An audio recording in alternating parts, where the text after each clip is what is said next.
Hola, ¿qué tal? Saludos cordiales en TV Senado. Tenemos una invitación hoy día muy especial para usted, para una entrevista con una parlamentaria que tiene una trayectoria en distintos cargos de responsabilidad y elegidos por la ciudadanía. Le invitamos ahora a conocer la ficha de nuestra invitada de hoy.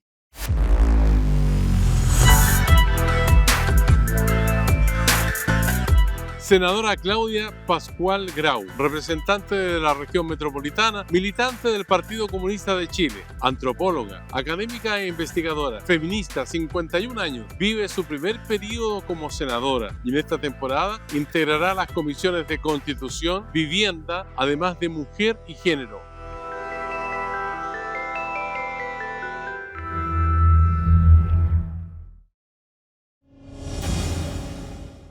Bueno, ya estamos listos aquí para conversar con la senadora Claudia Pascual Grau. ¿Cómo está, senadora? Muy bien, gracias, Sergio. Bueno, tengo una pregunta bien difícil para comenzar. Vamos a ver si encontramos respuesta. La edad, no. ¿Ha visitado Aragón, Huesca, Zaragoza, Teruel, Cataluña? Barcelona, pero las que usted ha nombrado, no. Solo mis referencias son literarias. ¿Y sabe por qué le pregunto eso? Porque, bueno, los Pascual son de Aragón, ¿o no? Mi abuelo paterno, más bien madrileño, y mi abuela ¿Sí? paterna, entre madrileña y vasca. Sí, ¿eh? Ujú. Ah, vasca, Sí, el Gauna. Ella es Arias Gauna de mucho carácter. y de idea fija. Ahora, ¿eso se ha trasladado, digamos, en la descendencia de la abuela o no? De la abuela y del abuelo, sí, y también por el lado de mi mamá, yo creo que somos mis abuelos maternos y mis abuelos paternos son muy decidores en nuestras vidas, digamos. Tanto en las personalidades, en la búsqueda de la justicia social, de una sociedad más solidaria, y también en la personalidad, o sea, fijarse metas, fijarse ideas y perseguirlas hasta conseguirlas, incluso siendo porfiado. Ahora, nunca imaginaron que usted iba a llegar al Senado de la República. A lo mejor sí pensaron que podía ser concejala, por ejemplo, y ministra de Estado, ¿no? No, no creo. No creo porque tengo una formación familiar que nunca nos ha hecho como muy partícipes de proyectarnos de qué es lo que nos gustaría o qué es lo que te depara la vida para mañana. Creo que en eso somos bien vivir el presente y vivir los proyectos colectivos más que personales, desde esa perspectiva. ¿Y qué cargo le ha provocado más satisfacción? ¿El de ministra, el de concejala o el de senadora ahora? Eh, el de concejala, todos tienen algo. El de concejala me provocaba mucha satisfacción el encuentro con la comunidad, que era muy cercano y muy cotidiano y muy del día a día. Y yo creo que esa reunión, esa conversación, esa ida a las reuniones con vecinos y vecinas, a mí por lo menos me satisface personalmente. Era lo que también me volvía el alma al cuerpo cuando estaba como ministra, que sentía que hacía cosas muy importantes, muy relevantes. Me gustó mucho el tema de el diseño y la ejecución de la política pública, pero a rato se hace más arisco, digamos, o más, menos, más, menos, ¿cómo decirlo? Así como menos atractivo en términos de que es mucho trabajo de oficina, mucha discusión Ya. con otros. Y cuando llegaba a los diálogos en terreno en las distintas regiones, me volvía el alma al cuerpo y yo decía, ay, de nuevo la comunidad, por fin, otra vez conversar. Y como senadora, por cierto, que le pongo harta tinca a poder estudiar y manejar, digamos, los procesos legislativos. Como senadora de la región metropolitana, creo que a diferencia de los senadores y senadoras de regiones, de otras regiones, nos cuesta más el poder estar todo lo que uno quisiera en todas las comunidades, puesto que son 54 comunas, son el 40% de la población de Chile, entonces a uno le cuesta mucho más dar la vuelta por todo el territorio de la región que lo que le cuesta a otro senador de otra región, digamos, ¿no? En términos de territorio pueden ser menos kilómetros, pero en términos de cantidad de población y de comunidades e intereses diversos, esta es muy, muy demandante en ese sentido y por lo mismo todos tienen su grado de satisfacción y todas tienen sus complejidades, los tres tipos de cargos. Ahora hay una presión muy grande sobre la región metropolitana, por ejemplo, en términos de seguridad, por ejemplo, en el caso de la migración irregular o del accionar muchas veces del comercio ambulante, que termina siendo un factor también que compite con el comercio legal, que paga impuestos, se quejan mucho. ¿Cómo piensa usted que habría que abordar este problema? Porque me imagino que ve alguna posibilidad de salida para todos estos conflictos que tenemos hoy día en la capital. Bueno, yo creo que efectivamente en cualquier lugar, cualquier ciudad de nuestro país que concentra mucho más cantidad de población, todos los fenómenos se ven multiplicados y por lo tanto complejizados. Por lo tanto, no es lo mismo estar en una comuna que tiene una alta afluencia de público. Nómade, por así decirlo, diario y que no es el que vive en la comuna, como es por ejemplo el caso de Santiago Centro, ¿no? Que tiene, además de sus habitantes, tiene los transeúntes, los que vienen a trabajar, los que se desplazan de una comuna a otra y pasan por acá, y por lo tanto es mucho mayor. Sin embargo, por ejemplo, a propósito del comercio ambulante, en general en las comunas de Santiago, de la ciudad de Santiago, el comercio ambulante se distribuye en todas las comunas, no solo en la comuna de Santiago Centro Capital. Y lo digo porque a veces acá como que están puestos todos los ojos, pero hay tanto comercio ambulante en Lo Espejo, en La Florida, en Puente Alto, en Colina, en Maipú, en Pudahuel, en Cerro Navia, por nombrar solo algunas, como en la propia comuna de Santiago, ¿no? Lo que pasa es que aquí hay una gran cantidad de gente que lo ve y están los puntos mucho más enfocados. No estoy minimizando el tema, lo que quiero decir es que en todas partes se da. Y por cierto que yo creo que hay que hacer trabajos que permitan desde la gestión y la política pública y no solo desde las legislaciones, que permitan garantizar las condiciones para el comercio establecido, pero al mismo tiempo también el poder fortalecer y generar nuevas formas de empleo, empleo decente, por cierto, por lo tanto con todas las condicionantes de las condiciones laborales, para la gente que a veces no tiene otra salida que llegar al comercio ambulante. Y otra cosa es el fenómeno que estamos viviendo, yo diría, más desde un tiempo a esta parte, que tiene que ver con organizaciones que se articulan para generar espacios específicos de comercio ambulante sobre ciertos productos, ¿no? Y que eso pudiera estar efectivamente lindando no solo en lo que el comercio tradicional siempre ha alegado, digamos, una competencia desleal, sino que por sobre todo también en situaciones que tuvieran que ver con delitos, ¿no? Hay que verlo ahí, hay que hacer investigación.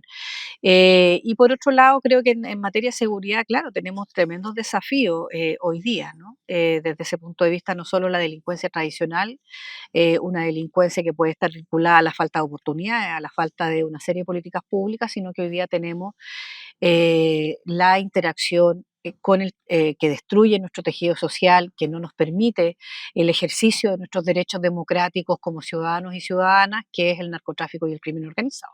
Ahora tenemos un problema adicional de migración irregular en Chile. Em, Desde la derecha se acusa al gobierno del presidente Boric, al Frente Amplio, el Partido Comunista, el Socialismo Democrático, que es la coalición que forma parte, de ser los responsables de esta situación. ¿Cuál es la respuesta que usted tiene frente a una acusación o esa interpelación que hacen desde la derecha? Mire, yo lo primero que me gustaría a mí poder separar son las discusiones. Yo creo que en estas materias a veces tenemos discusiones que terminan en un discurso muy fácil de xenofobia y de cerrar fronteras, ¿no? Creo que el derecho de todos los ciudadanos y ciudadanas a lo largo de todo el mundo de poder trasladarse y llegar a otro país es algo que nosotros debiéramos hacerlo bastante compatible con las legislaciones de todos los países. Eso por un lado, porque creo que también decir, mire, esto solo mejora cerrando fronteras todo el día, todos los días y durante muchos años y todo el tiempo, no sé si nos hace a nosotros un mejor país desde esa perspectiva ni nos permite los mejores desarrollos económicos, políticos, sociales y culturales. Y por otro lado, también separarlo de los fenómenos, porque a veces se dice toda la migración está vinculada a la delincuencia, toda la migración está vinculada al crimen organizado, y yo creo que hay que ser muy, muy cuidadoso con ese tipo de aseveraciones y juicios, y por lo tanto desde esa perspectiva eh, creo que hay que hacernos cargo de que en nuestro país ha habido una migración bastante regular, bastante sistemática, digamos, desde la transición a la democracia en adelante. Primero tuvimos la migración peruana, la migración boliviana, hoy día estamos con otros países de La origen, haitiana la también. haitiana también después. Siempre ha habido migración brasilera, argentina, uruguaya, pero en niveles menores, digamos, a lo que cantidades, digamos, a lo que se supo de la peruana, la boliviana y lo que tenemos hoy día con venezolana y colombiana y otras, digamos, y por lo tanto desde esa perspectiva yo creo que hay que ser muy cuidadoso en no terminar en prejuicios, ¿no? Xenofóbicos, pero al mismo tiempo también generar todas las medidas de seguridad que el país necesita. Y cuando se hacen este tipo de acusaciones, yo las encuentro bastante injustas porque encuentro que el sector de Chile Vamos y de la derecha en particular de nuestro país, se le olvidan todos los discursos en los cuales el partido Unión Demócrata Independiente, el partido de Bópoli, el candidato presidencial Kast o el propio expresidente Piñera hacían tremendos discursos diciendo la migración de Venezuela no la vamos a parar hasta darle a todo el mundo la posibilidad de llegar a nuestro país porque esto es con visa democrática, esto es porque están viviendo. Entonces, cuando les convenía explotarlo como un tema político, eh, las fronteras estaban abiertas. Sin embargo, que ahora hay situaciones en donde algunos están vinculados a situaciones de crimen organizado. Ah, no, esto es un problema del siguiente gobierno, como es el gobierno del presidente Boric. A mí me parece que ese tipo de cálculos mezquinos en política no nos sirven y a la ciudadanía no le sirven como respuesta.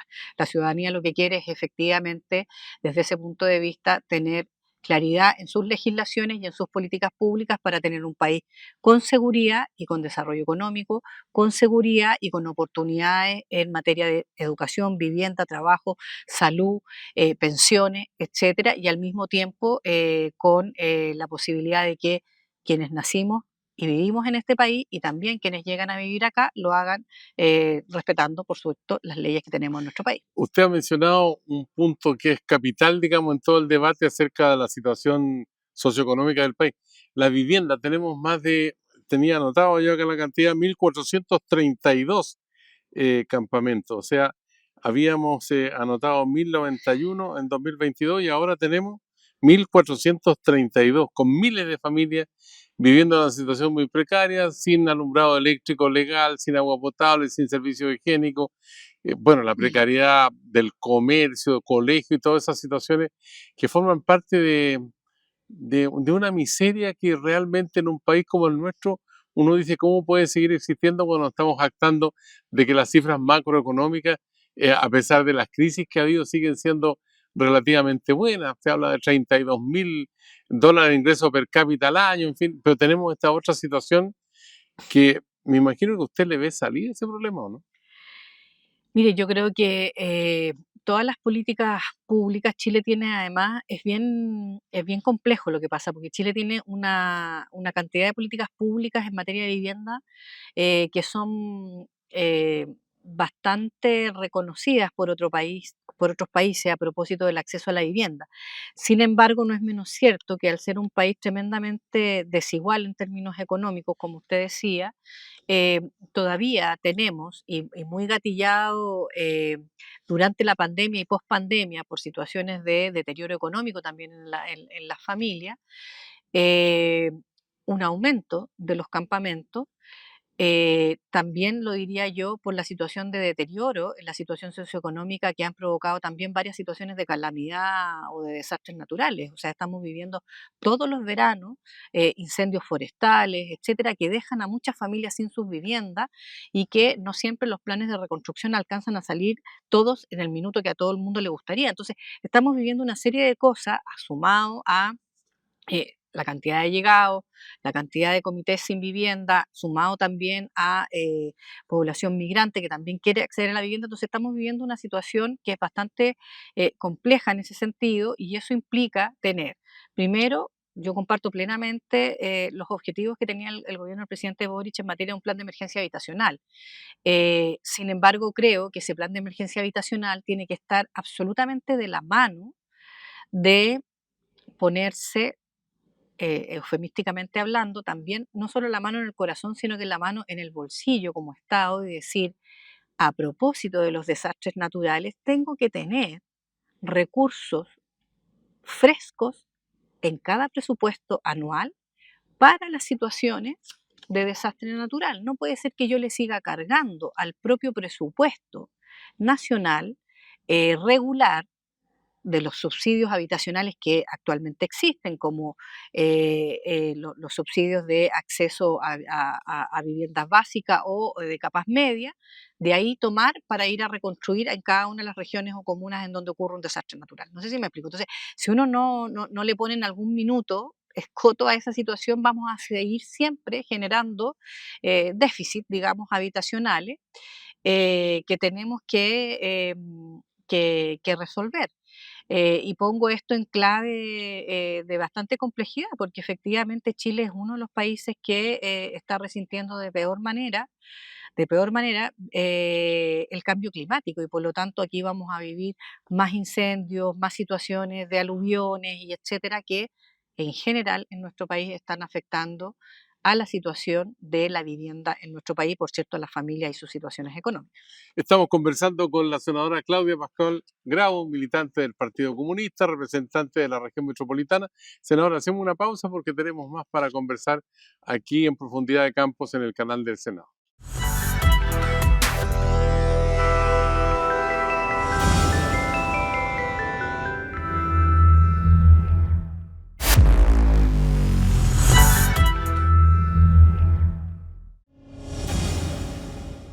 Ya estamos de vuelta con la senadora Claudia Pascual Grau, región metropolitana, militante del Partido Comunista. Senadora, usted es muy joven. Yo vi a Julieta Campuzano, vi a Volodya Teitelbaum, entre otros senadores de la República, representantes del Partido Comunista, aquí en el Senado, en Santiago. ¿Qué le han contado de Julieta Campuzano, que entiendo que es la primera senadora del Partido Comunista, ¿no? Bueno, una compañera muy comprometida primero con los trabajadores, las trabajadoras, con su pueblo, una persona comprometida también en materia de poder avanzar en términos de legislaciones para ello, eh, y alguien además también que antes de ser senadora fue regidora de la Comuna de Santiago, por cierto, miembro del Comité Central del Partido Comunista de Chile también, muy trabajadora. En general creo yo que es parte de, al igual que Mireia Baltra, que es alguien que yo también admiro mucho, eh, son de las compañeras, digamos, que han sido bien señeras para muchas y que venimos después que ellas. ¿Cuál es el vaso comunicante entre ese Partido Comunista de la senadora Campuzano de Mireia Baltra con este Partido Comunista de hoy donde usted milita? Primero, los postulados de poder transformar Chile en una sociedad más justa y por lo tanto desde esa perspectiva tener los intereses de trabajadoras, trabajadores, de las capas populares de nuestro país en primera orden del día, por así decirlo, ¿no? Poder combatir la desigualdad en nuestro país, poder, no solo desde el punto de vista, por cierto, y en primer lugar desde el punto de vista económico, pero también desde el punto de vista del acceso y de políticas justas en materia de salud, educación, vivienda, y no solo de trabajo y salario y pensiones, por cierto, que es un gran tema, sino que creo que eso es lo central. Y por otro lado, por cierto, creo que nosotros hoy día hacemos también una actualización con la suma de nuevas demandas a propósito también de los cambios que se producen no solo en el mundo del trabajo, y sino que también en la sociedad y por lo tanto de asumir que junto con las luchas de trabajadores y de trabajadoras, junto con las reivindicaciones, por así decirlo, como se decía en los tiempos de la Julieta o de la Mireya, de la lucha brecha de clases, también poder asumir las otras demandas como son la no discriminación hacia las mujeres, hacia los pueblos originarios o pueblos indígenas, hacia vastos sectores, digamos, de nuestra población, como es también, por ejemplo, las comunidades sexogenéricas diversas u otras, digamos, que en nuestro país, las personas con discapacidad, por nombrar solo algunas. Bueno, estamos hablando de mujeres en la política, de la izquierda, y también tenemos aquí la oportunidad de invitar a una mujer para que le haga una pregunta que va a aparecer en pantalla ahora. Ujú.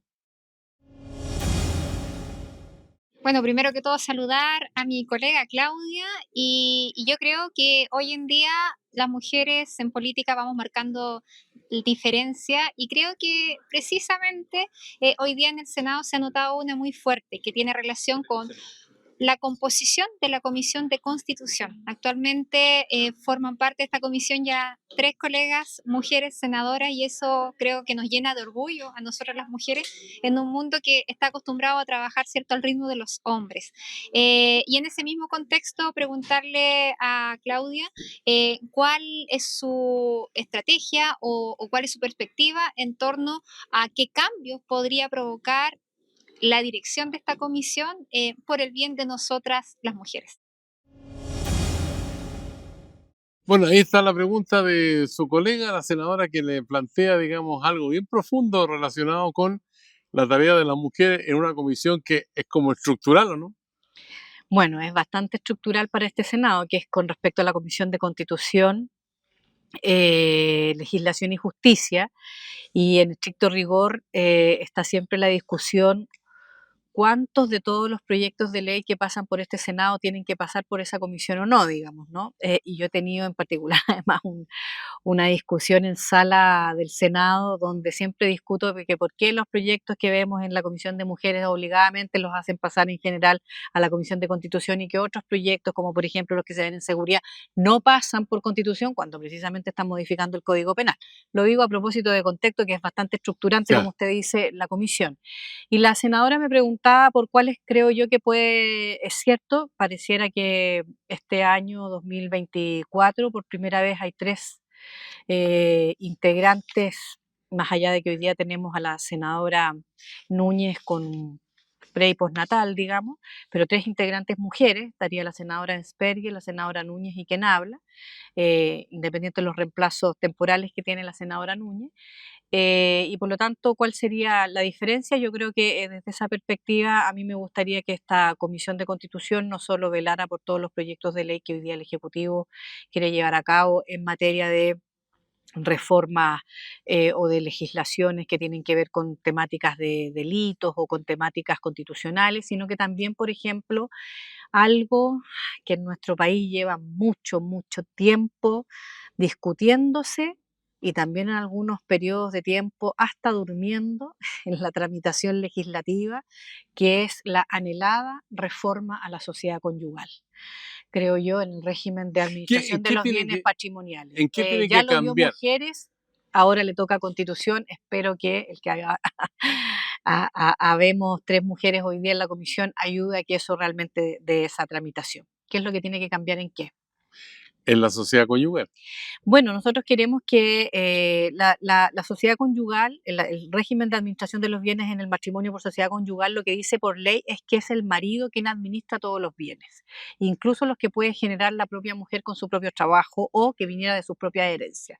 Y por lo tanto, lo que tenemos que modificar ahí precisamente es que haya una administración tanto de hombres como de mujeres una vez que se casan y que eso pueda convivir con un régimen de administración de ambos y de forma indistinta cuando son de poca monta las decisiones, por así decirlo, y que cada uno administre sus patrimonios.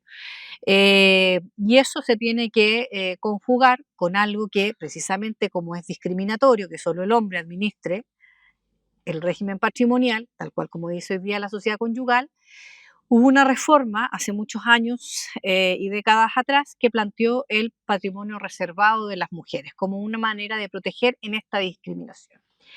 Y ese ha sido uno de los grandes temas que ha impedido que en otros periodos legislativos esta reforma llegue a ver la luz.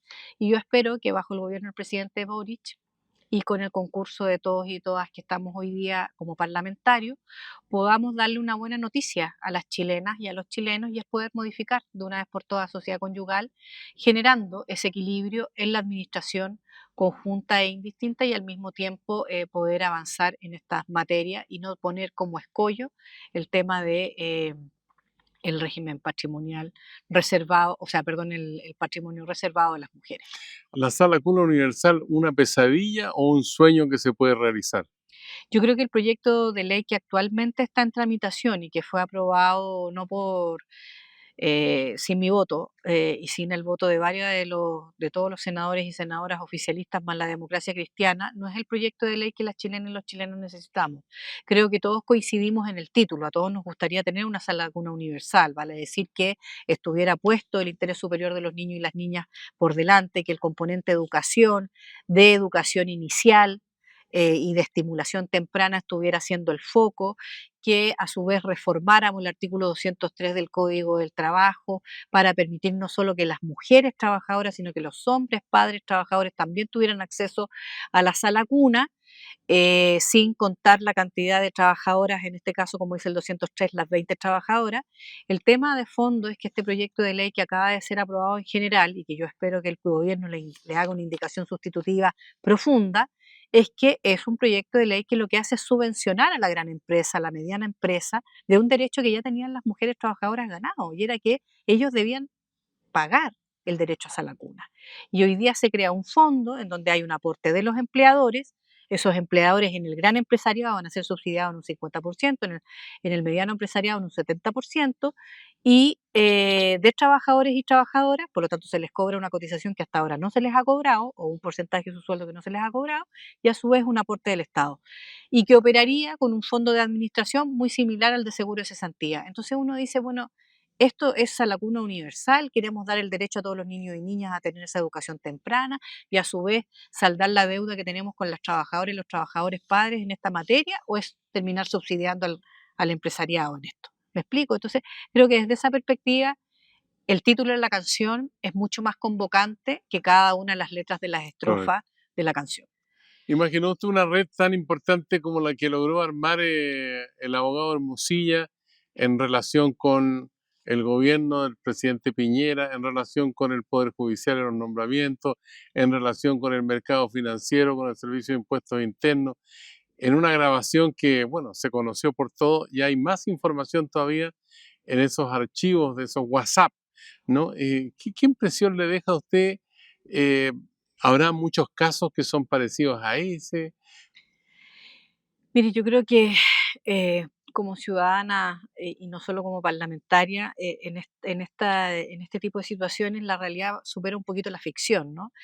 Eh, a uno también le llama la atención y uno dice, bueno, se sabe, se conocen, nuestras élites políticas económicas son en general bastante endogámicas, digamos, ¿no? Desde ese punto de vista, se conocen entre todos, hacen bastante, eh, eh, puede haber bastante influencia, pero creo que lo que se ha conocido con el caso Hermosilla, del abogado Hermosilla, digamos, es que aquí no solo hay, mira, yo conozco a tal persona, te puedo conectar con tal persona, es que los audios reflejan claramente, porque lo dice así, es la impunidad de la actuación de decir, oye, pero si esto es delito y hay que hacerlo de tal y tal manera. Entonces, ¿qué es lo que estamos construyendo como país para que cualquier ciudadano en nuestro país, independiente de la profesión que tenga, se pueda sentir con la impunidad de decir en una reunión que está dispuesto a hacer un delito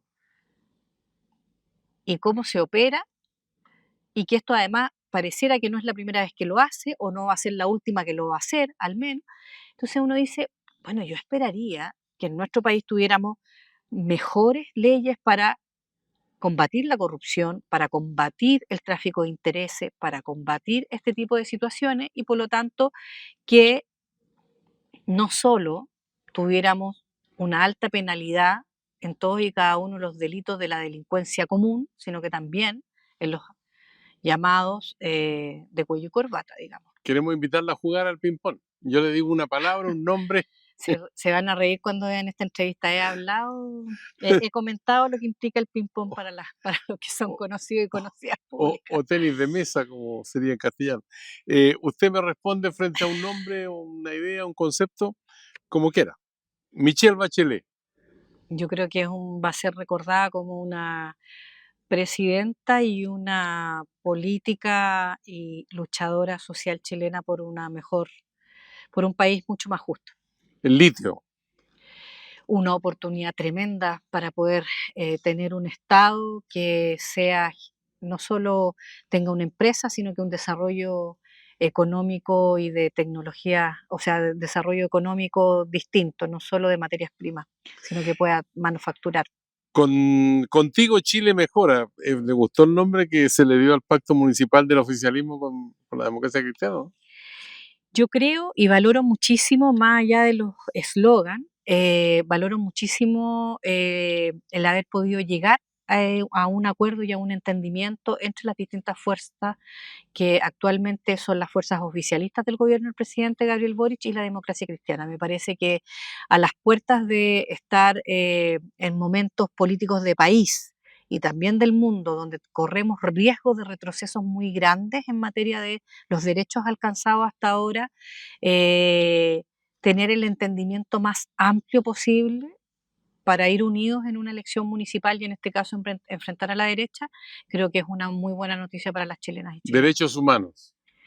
Derechos humanos. Yo creo que los derechos humanos también deben estar en nuestra primera orden del día siempre y ser respetados. Servicios locales de educación.